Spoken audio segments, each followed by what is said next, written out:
Odeum of Horrors. Welcome to the Odeum of Horrors.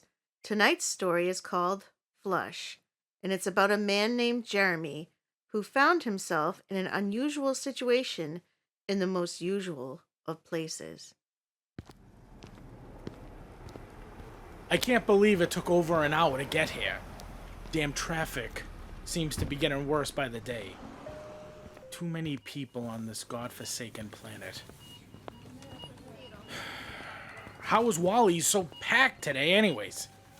It's the middle of the day on a Tuesday. Don't these people have jobs? Alright, I just gotta use the bathroom real fast, then I can grab what I need and go. Before Jeremy could even see the bathroom, he smells it.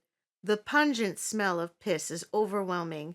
Normally, he'd just leave and wait to go at home, but he'd spent the last hour in his car baking a massive loaf whose ingredients consisted of last night's double beef and cheese bean burrito and a whole plate of nacho supreme. The bathroom itself was poorly lit, gray and bland. The urinals looked like they'd never been cleaned. God, this bathroom is disgusting. No. Disgusting is downplaying it. I've seen gas station rest stops cleaner than this. A sudden pang shot through his abdomen. This baby was coming, whether he was ready or not. As Jeremy started to get the cold sweats, he just decided to go for it. Fuck the grossness of it all. He'd just shower when he got home. He barely got his pants off and sat down before he started to unleash hell upon this poor toilet. His stomach kept him prisoner to the porcelain throne for what seemed to be a solid 15 minutes. Finally, the job was done. He cleaned himself up and stood up to flush. You've got to be kidding me. What the fuck? Jeremy was in complete disbelief. The toilet handle was covered in shit. I'm not fucking touching that. Fuck this place. He made sure to say it out loud so anyone who was in the bathroom would know he wasn't some kind of monster that just left gigantic floaters in public restrooms. He gazed upon his creation, and even he was stunned. There was just so much of it. It's at that point he realized he hadn't heard anyone come in or leave. Could I really have gotten this lucky? I'll just get out, wash my hands, and if someone comes in, I can just say it was like that when I got here. He hurriedly unlocked the bathroom stall and darted to one of the 3 sinks and began washing his hands. As he was doing so, the lights started to flicker on and off, and the building started to violently shake.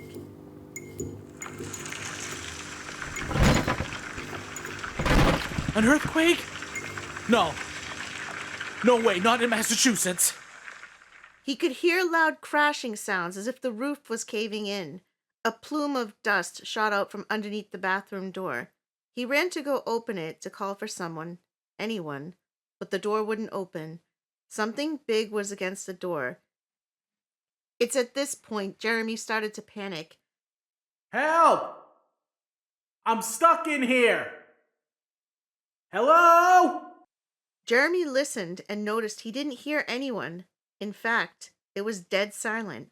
No crying or yelling, just silence. There's no way. This store was packed to the rafters with people. Someone has to be out there. Someone has to be alive. He realized what he'd just said. The thought crossed his mind that they might actually all be dead. What if this was some sort of nuclear attack? No. I'd be dead, wouldn't I? No. There has to be another reason. He tried pushing as hard as he could on the door again.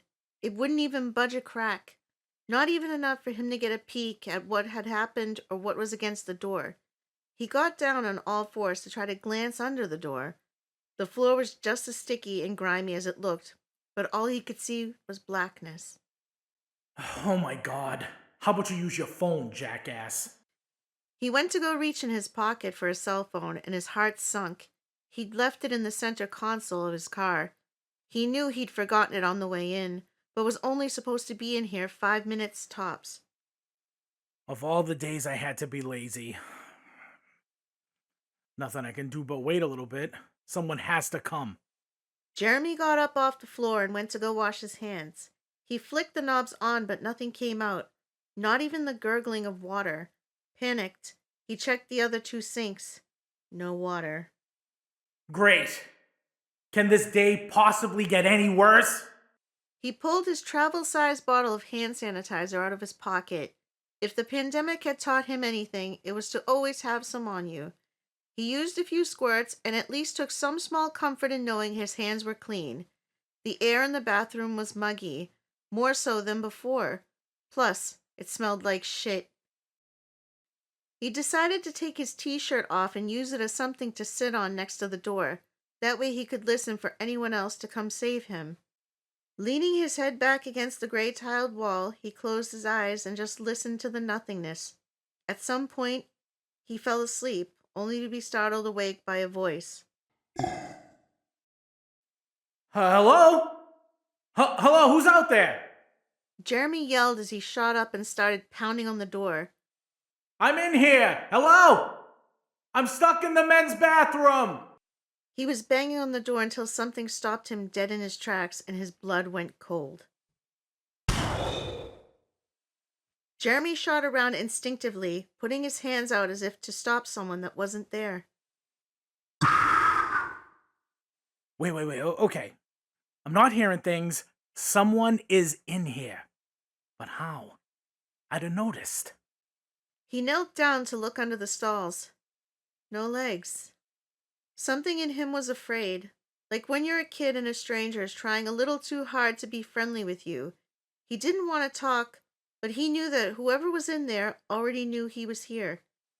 Hello? Hello? Quit fucking around. Who's there? No answer, but the breathing sound continued in bursts. Before Jeremy knew it, he was already walking towards the sound. His brain was screaming to stop, but his legs kept going. He followed the sound to the stall he'd just left his hefty waist in. The sound had seemed to stop, but he noticed a small air vent above the toilet. Maybe the sound is coming from there. Maybe the men and woman's bathroom share a vent, and someone's hurt over there. Jeremy thought as he began to carefully step onto the outer rim of the toilet to get a better listen. He gripped the wall with both hands to steady himself the best he could and listened. He couldn't hear anything. Hello? Is someone over there? Please, if you can hear me, say something. Silence. He leaned in a little closer to listen one more time, focusing on the vent. Suddenly, a loud blurp erupted from under him, scaring him to death. What the? Jeremy lost his balance and the whole bottom of his right foot went into the shit-filled toilet. Almost slipping backwards and breaking his neck, he was able to grab the tops of each side of the stall to steady himself again. He held his right foot above the toilet, and the sound of the excess shit dripping from his shoe almost made him throw up. I've stepped in dog shit before, but who could ever say they stepped in their own doo? The toilet began gurgling again. This time, he hopped off it fast. It was the toilet this whole time. You're an idiot. Of course it is. There's no one in here. You're alone, you asshole, and now your Nikes are covered in shit. He grabbed a few wads of toilet paper and tried to clean his shoe the best he could. But with no running water, his best wasn't good enough. At least he'd gotten the meaty bits off. He discarded his soiled wads on top of the already filled toilet. He actually saw the toilet bubble and hiss this time.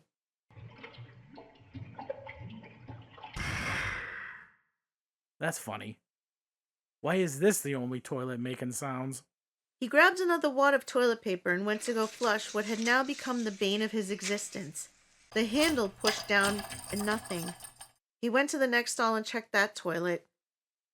To his surprise, there was no water in it at all.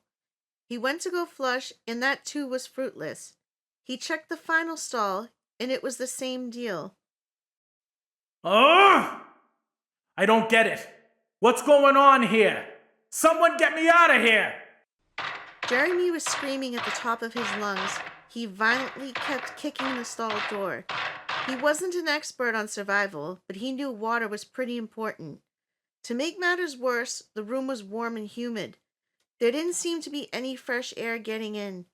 He was starting to hyperventilate, and he knew he had to calm down. It's 2023. Someone has to come get him. He just had to hold out. The toilet seemed to be bubbling more now. He didn't know how or why, seeing as though there was no running water. Maybe there's some kind of air bubble in the pipes. Or gases. Great. I'll be breathing that in too.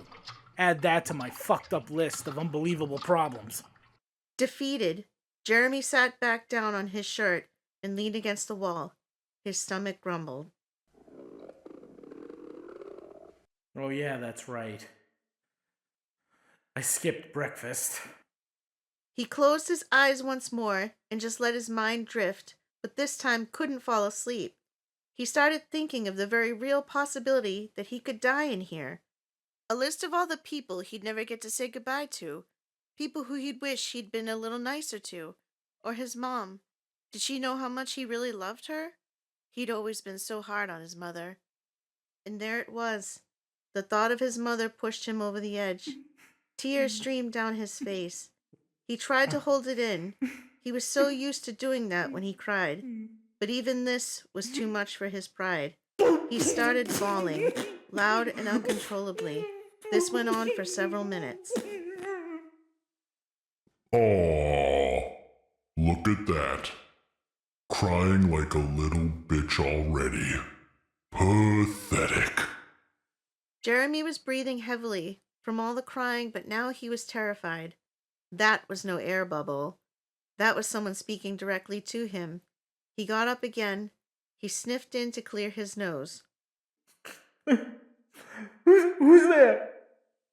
He started walking towards the stall again. In a million years, he'd have not expected what he saw next. So quick to give up. But that's how you handle most things. Right, Jimmy? He jumped back and gasped. There was a face in the toilet. No, it was his shit. His pile of shit now had a face, and it was talking to him. What the fuck are you? I'm losing my mind, right? I have to be. This can't be real. Jeremy grabbed at his head, trying to wrap his mind around what he was seeing. Oh, I'm very real. And I know everything about you. You're a crybaby bitch is what you are. Just look at you. Your very existence screams loser. Fuck you, man. You don't know anything about me. Jeremy didn't care. He wasn't going to be shit-talked by a talking pile of his own excrement. Well, let's see. You're a 32-year-old unemployed scumbag who lives in his mother's garage. A mother that you mistreat every chance you get. You have a child with your ex-girlfriend who you don't see, who you don't financially support or take care of. You lost your only friend because you stole from him just to have some money in your pocket? That watch had been in his family for almost 100 years, but you already knew that. All you do all day is order food with your mommy's credit card and play video games. You make me sick. Jeremy's face dropped in disbelief. All of these things were true. But how did it know that? How did it even know his name? How could you possibly know that? I came out of you, dipshit. And that's just the tip of the tish pile. Wait. Some of these things happened way back. I just pushed you out of my asshole a few hours ago. Even if you are some magic talking dookus, then you wouldn't know things that happened 5 years ago. I have to be hallucinating. The face in the shit disappeared into the muddy pile and seemed to be pulsating, rising and falling, up and down. It rose up so high that it bulged over the lip of the bowl until... The shit pile seemed to explode. Bits of wet mess shot out in every direction like a brownie grenade. Jeremy shielded his eyes, but when he looked now, the shit pile wasn't just a face in the toilet. He was a head, shoulder, and left arm. all made completely out of shit, and it had gotten bigger. Oh! Jeremy stepped back towards the sinks, but didn't take his eyes off this monstrosity. The creature gripped the side of the bowl. It pushed itself upwards, as if it was trying to pull itself out of the bowl, but didn't budge. Jeremy's eyes widened in horror. Not yet. The shit monster said as it smirked at Jeremy. Hey, Jimmy, do you remember that time you took a dump at Samantha's house and clogged her toilet? She never invited you over again, did she? In fact, if I remember right, she never even spoke to you again after that. Guess she wanted a real man that could handle his own bowels, eh, Jimmy? Jeremy did remember that. It was actually one of those moments where he knew it changed the trajectory of his life permanently. He'd been in love with Samantha since the 3rd grade. He'd finally worked up the nerve to ask her out when he was a sophomore in high school. She agreed, and they'd gone out to see that stupid action movie, Death Stare. Samantha loved the buttered movie theater popcorn, but it always made Jeremy sick. He ate it anyways, though, because it cost him $12, and he didn't want her to eat alone. The stupid movie had been 2.5 hours long, and by the time he was supposed to drop her off at home, he had no choice but to ask her if he could use her bathroom. There was no way he'd have made it home. It was so much worse than the talking shit he just made a few hours ago. He'd thought he was going to die on his first real girlfriend's toilet. Unfortunately for him, Samantha's family was fancy and had that very soft but very durable triple-ply toilet paper that he wasn't used to. He used far too much, and when he went to go flush the toilet was completely jammed. Even the plunger was no match for the mountain of shame he'd created. Shit overflowed all over the bathroom floor into the carpeted hallway. Poor Jeremy would never forget the look of horror and absolute disgust on Samantha's face when she ran upstairs to see the tsunami of shit water all over her beautiful house. One of his friends, Danny, ended up dating Samantha 6 months later and said that even after they recarpeted the house, the stink just never fully went away. Long story short, they're married now. Jeremy wasn't even invited to the wedding. Why are you doing this to me? What do you want? I like to watch you squirm. The shit monster recoiled back into the bowl yet again, an undulating mass making awful squelching sounds as it pulsated once more. Jeremy walked out of its line of sight. He was prepared for it this time. Jeremy walked over to look at it again. This time it had a right arm and a little more of a torso, if that's even what you'd call it on a being made completely out of shit. To answer your second question, Jimmy, what do I want? Well, that's simple. I want you dead. It smirked again. Where its eyes would be were just pits, empty and soulless, which made the smile even more menacing. Why? What did I ever do to you? You say I'm pathetic, right? So why waste your time and energy on me? The creature, now using both arms, gripped each side of the toilet bowl and stretched upwards again, trying to pull itself free, but was unable to. Listen, Jimmy. Stop calling me fucking Jimmy! I hate that stupid fucking nickname ever since... Oh, Jimmy, why are you so upset? Samantha's voice echoed in the bathroom. It was so beautiful and soft, like a wind chime being blown in a gentle breeze. For a split second, his heart fluttered with the thought of her being there for him, but it was quickly squashed as he looked up to see the creature's mouth moving to Samantha's angelic voice. Is it because I used to call you Jimmy? You know you'd have been the one married to me if you hadn't destroyed my parents' house with your wretched filth. Instead, I ended up with one of your best friends. He's a real man. He can handle his popcorn. Jeremy balled up his fists. He was filled with rage now, so much so that he could feel every nerve in his body vibrating with pure hate. Did I forget to mention how good he is in bed? The creature continued on. We're planning our first baby soon, all while you're still living in your mother's garage, drinking Baja Blast and playing PUBG. The creature was laughing hysterically. Jeremy took this as his chance to beat the literal shit out of this pile of sludge.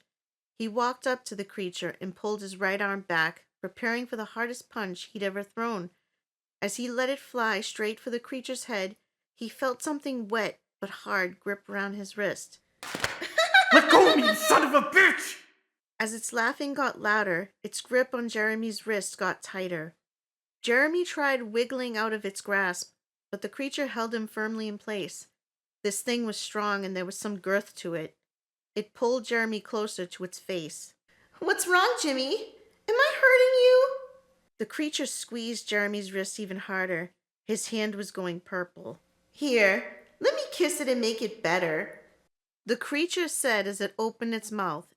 Its tongue, a long beefy turd, slowly lowered out past its jaw. Before Jeremy even had a chance to react, it was already forcing its way past his lips. Jeremy's screams were muffled as its brown lapper invaded his mouth. He felt his cheeks fill with the creature's foul feces. The stench was vile and overwhelming. He could smell every facet of stench as he struggled to breathe out of his nose. Jeremy could feel himself starting to pass out from the utter shock of it all. That is, until he heard a loud, followed by the most excruciating pain he'd felt in his entire life. The creature had completely obliterated his wrist. It pulled its face away and tossed Jeremy out of the stalls like a used-up rag towards the sinks. Jeremy slid across the floor. It spit a wad of shit at him for good measure, landing right on Jeremy's left cheek. Jeremy got on all fours and violently vomited. All the while, the creature began laughing again, but this time, Samantha's voice was gone.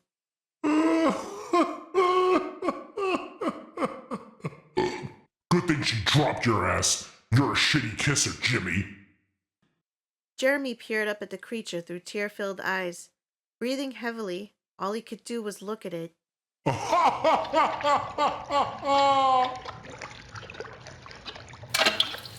The creature disappeared again into the bowl. The pile of muck started to pulsate once more erratically this time. The rising and falling was much harder. Jeremy actually saw the right side of the toilet crack. My wrist is completely fucked. I can't believe how strong this thing is. Jeremy looked at his right wrist, wincing at the sight of it. He'd been cradling it with his left arm and was afraid to look at it. It was as bad as he'd imagined. His wrist looked like an empty paper towel roll that had been crushed. It was purple, lumpy, and covered in shit. The pain was excruciating. He couldn't move his fingers either. Come to think of it, he couldn't feel his hand anymore. He cradled his wrist again and stared at the shit pile convulsing in the bowl. That thing is going to get out of there. When it does, it's going to kill me. I need to get out of here. There isn't much time left. Jeremy shakily dragged himself towards the bathroom's entrance. There has to be a way out of here. A loud splat came from the stall again, shooting shit so violently outwards that when it connected with the mirrors, they shattered. Jeremy looked over at the stall. A long, dripping brown leg slowly lowered down onto the floor. The creature now had a left leg. It seemed to be wiggling its toes, as if it had just woken up from a long nap, but it didn't speak. Jeremy had been in so much pain that he hadn't even realized he had to pee. Really bad. He used the wall to help him stand up. Slowly, he shuffled over towards the stalls once more. He looked over at the creature. It was sitting on the back end of the toilet seat, one leg out on the floor. It leaned in and put its hands on its chin, studying Jeremy. Jeremy just continued past the stall to go use the urinal across from the last stall. He didn't want that thing watching him piss. Where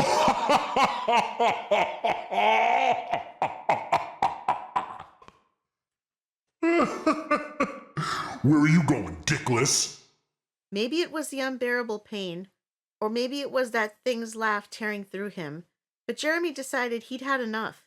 He walked back over to the shit monster's stall. Dickless, huh? Jeremy wanted to sound tough, but his voice was cracking. With his left hand, he clumsily unzipped his jeans. You don't have the scrot. The monster said sternly, actually sitting up straight to take notice. Dickless? Scrotless? In a second, you're gonna wish I was pissless. Open that gob up, you fucking dung heap. You really don't want to do that. The creature looked angry now. It knew there was no avoiding what was coming next. With his hand on his crank, Jeremy made it rain. Oh yeah, baby, drink it up! Can you taste the Baja Blast? How about the 3 cups of coffee I bought with my mom's credit card? We'll keep you hydrated! The creature used its arms to try to shield itself, but Jeremy was like a skilled firefighter, putting out flames on a 3-story apartment complex. Oh, that's fucking gross. This creature had made Jeremy feel so small and weak. Finally, Jeremy felt like he had the upper hand. He was making the writhing mass uncomfortable. Jeremy finished up, making sure to shake twice, hitting the creature right in its face. I like to watch you squirm. Jeremy said, smirking at the creature. The creature just stared angrily at Jeremy. It didn't have a snarky comeback like he'd expected. It just stared. Jeremy could feel the anger coming off of it. It leaned back on the toilet again, crossing its arms. The room was so silent now that the only sound you could hear was Jeremy's breathing and the slow dripping sounds of the shit monster's being. Jeremy put himself away and got his zipper back up. He had to work on a way out fast. He walked back over to the bathroom's entrance and started shoving it with his left shoulder. It wouldn't budge. He backed up a few feet and tried to run at it. His left shoulder hit hard, sending a pain all through his body. It was like he'd run into a brick wall at full force. God damn it! Jeremy got down on the floor and laid on his back, pressing both feet against the door. He tried kicking it as hard as he could. As this was happening, he heard sloshing coming from the stall.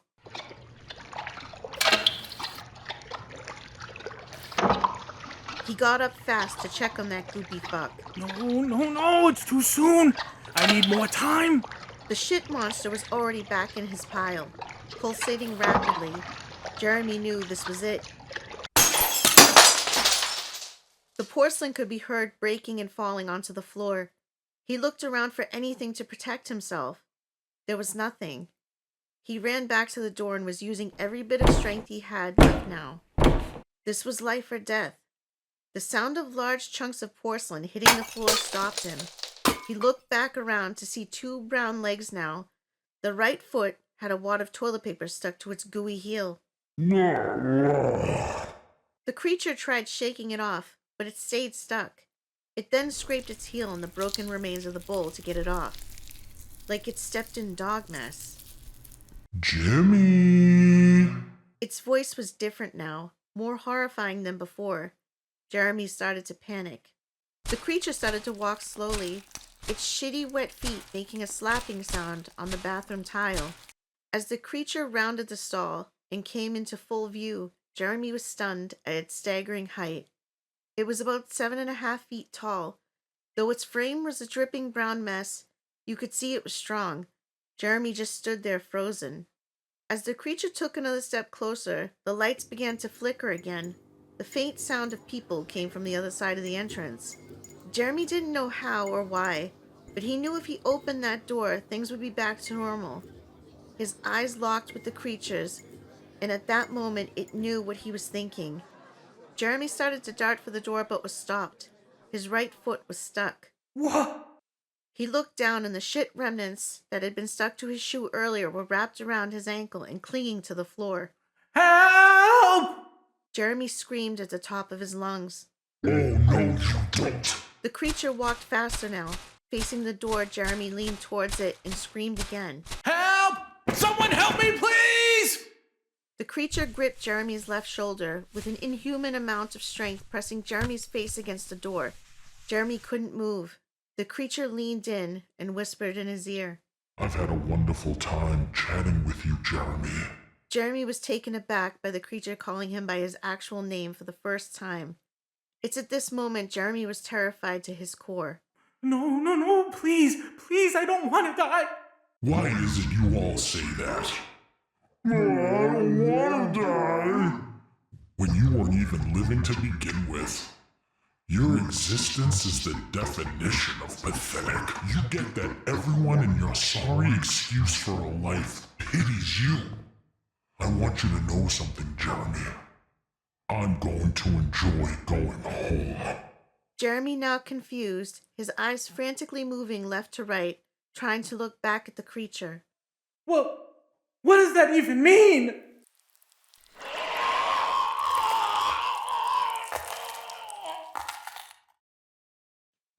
Detective Gary Miller pulled up to the Wally's Superstore.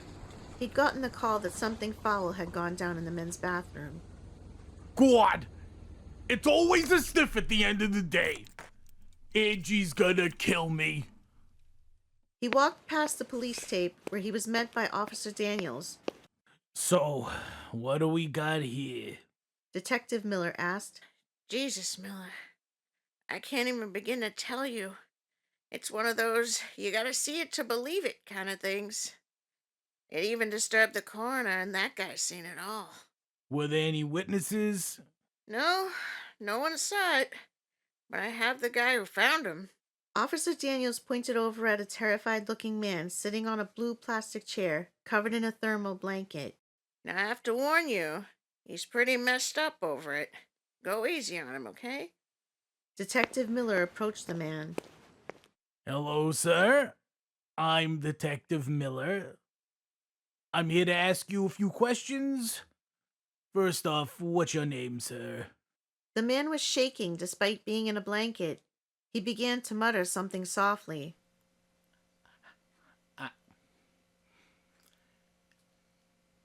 I had to take a shit, and I never go in public restrooms. I never go. Ever! Never, ever! Everyone always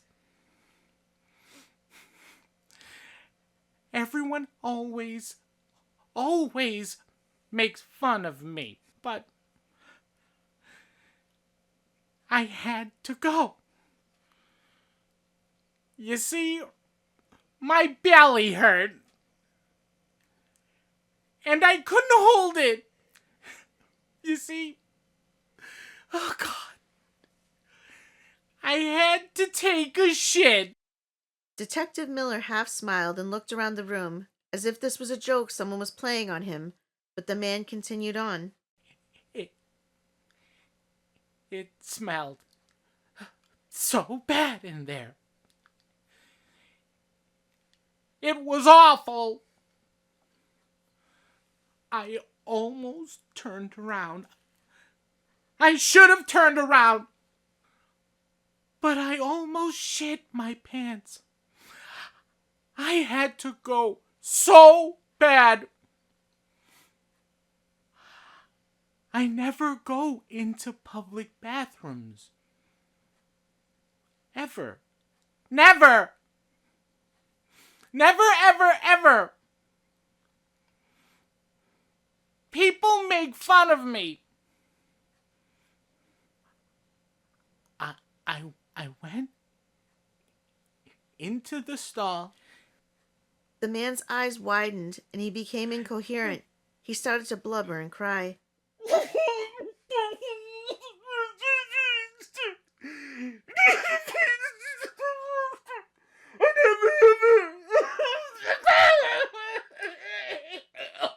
Detective Miller stormed up to Officer Daniels. You mind telling me what the fuck is going on here? I can barely get anything out of this guy except for the fact that he had to take a shit. Is this some sort of a joke? I have dinner plans with my wife, and I'm already late. Officer Daniels sighed. No, sir. I guarantee you this is not a joke. I'll get this man's details. Why don't you go down to the bathroom and speak to the coroner? Still frustrated, Detective Miller headed towards the bathroom where he was greeted by the coroner. Yeah, you doing there, Charlie? Talk to me. What do we know? Charlie's face was pale. He took a deep breath and wiped the sweat from his forehead with his forearm. He removed his gloves to shake Detective Miller's hand. I've never seen anything like it, Gary. And I've seen some shit in my time.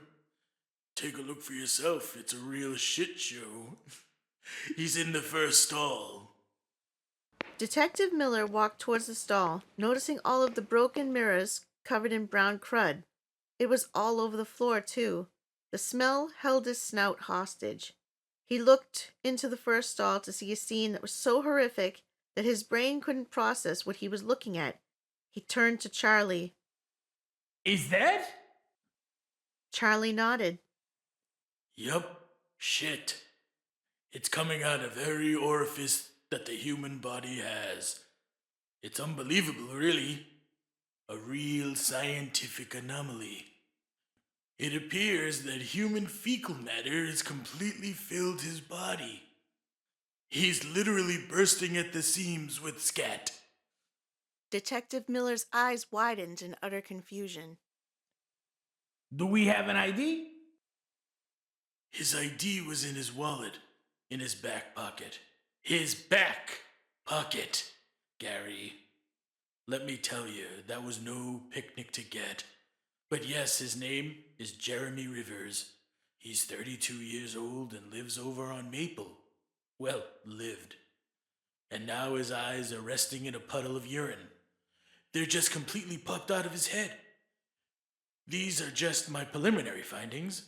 I won't be able to tell you more until I have him in my lab to complete a full autopsy. Gary, I don't want to speak too early, but this is turning out to be one of the shittiest cases I've ever been on. Literally. Charlie smirked at Detective Miller. Detective Miller pinched the bridge of his nose and sighed. Seriously, Charlie? With the jokes? A man has died here in the most undignified of ways. Show some respect, man. Sorry, Gary. But there really isn't much more for you to do here. I'll send you my report in a couple of days. Tops. Detective Miller gave one last confused look at the body. What a waste.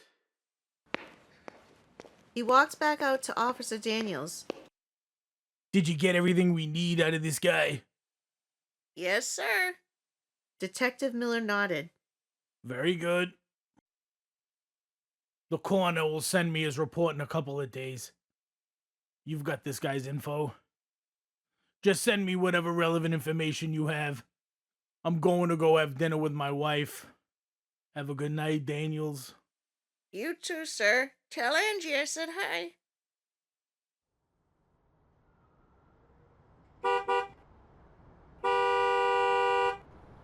Detective Miller snapped out of it and started to drive.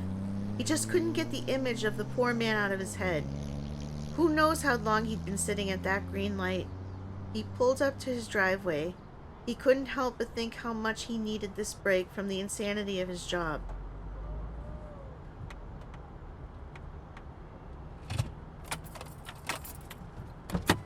He parked the car and walked up to the front door. He'd only opened it a crack before his wife Angie greeted him with so much excitement. Ooh, my king is finally home! I'm trying to ignore the fact that he's 2 hours late. Angie plants a big kiss right on Gary's mouth. Now come in. Take your shoes off. I already have a drink set up for you. I'm sorry, babe. You have no idea the shit that I've seen. Gary followed Angie into the kitchen. The table was all set. Angie even had a few candles lit. Gary took his coat off and draped it over the back of his chair. He sat down and picked up a glass filled with whatever Angie decided to serve him tonight. She was always surprising him. Gary took a big swig. It was cold and refreshing. Miller High Life. Ugh. The champagne of beers. What culinary delights will we be partaking in tonight, my love? Angie was at the stove tending to a big pot. Well, I did make your favorite, spaghetti and meatballs. Ooh! But the spaghetti turned to glue about an hour and a half ago. So, meatball subs! She pulled out a baking sheet with a couple of sub rolls that she'd expertly toasted in the oven. I do love spaghetti, but honestly, who can hate a meatball sub? Angie gave a cute smile as she assembled his supper. I know, right? Gary sighed, taking another swig of his beer. You'll never believe the fucking day I had. Ooh, I hope it's a juicy one, Angie said, bursting with excitement. Most detectives wouldn't discuss cases with their wives, but Gary was not one of those detectives, and Angie, ever eager to soak up every bit of gruesome detail, she brought over both of their plates and sat down smiling at her husband. I caught up on a little paperwork. It was supposed to be a pretty easy day. Then I got the call. Gary took a big bite of his meatball hero, his sandwich now resembling a gazelle after a lion had its way with it.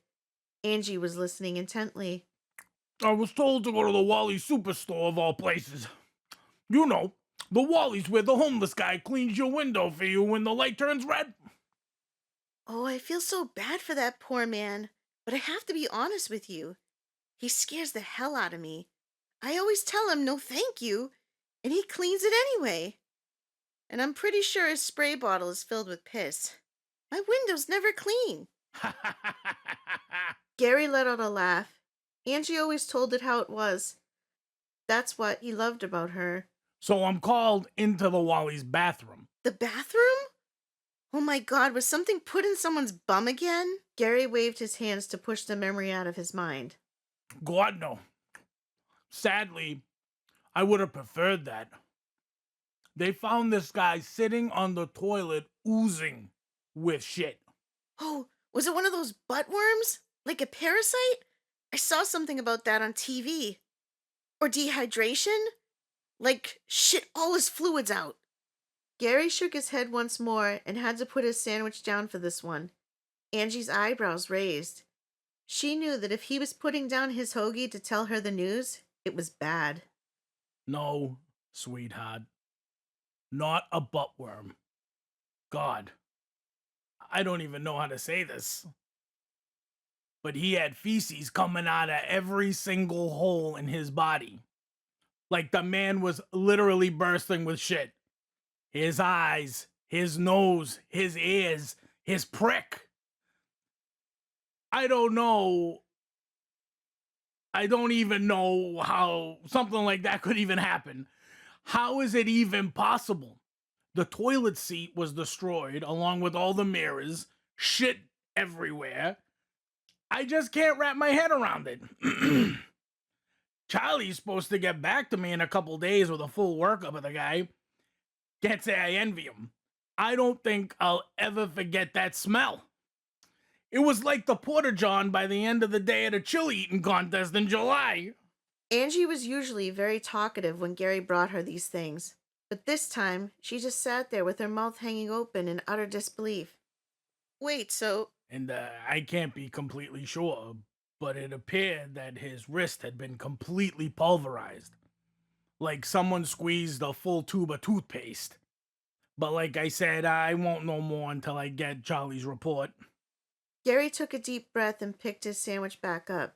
It felt good to get that off his chest, like he was at confession. Wow.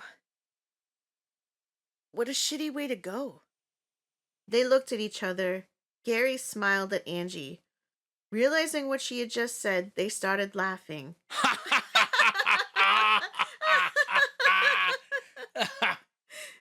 Oh my God, I'm the worst.